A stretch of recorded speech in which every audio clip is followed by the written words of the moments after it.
నాశనం చేస్తున్నారు. దీనిపైన ప్రజా పొందాలని ప్రజా పోరాటాలకి మనం నాయకత్వం వహించినప్పుడే పార్లమెంట్ కూడా రేపు నిలబడుతుంది. కానీ పార్లమెంట్లో సమస్య పరిష్కారం అనేది లేదు. మీతో పాటు సిపిఐ, సిపిఎం, అలాగే లెఫ్ట్ ఏ పార్టీలు ఉన్నాయో విప్లవ పార్టీలు అన్నీ కూడా విశాఖ ఆందోళన కోసం మీతో పాటు పోట్లాడుతుంది.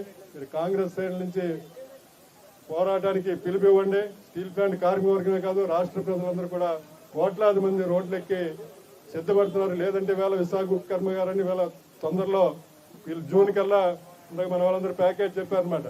మళ్ళా రేపు సెప్టెంబర్ నాటికి మళ్ళా అప్పులు పాలైపోయింది విశాఖపట్నం స్టీల్ ప్లాంట్. అయితే అభివృద్ధి చెందదని చెప్పేసి మొత్తం ముగియడానికి రేపు సెప్టెంబర్ నాటికి వాళ్ళు దీర్ఘకాలిక ప్రణాళిక పెట్టుకొని వ్యవహరిస్తారు. దానికి ముందే మన నాయకత్వం అంతా కూడా ముందుకుండి పోట్లాడాలని చెప్పేసి మీరు ఈ రకంగా ఇన్ని పర్యాయ పాటు విశాఖపట్నం స్టీల్ ప్లాంట్ కోసం పోరాటానికి ముందున్నందుకు మీకు విప్లవాభినందనలు తెలియజేసుకుంటూ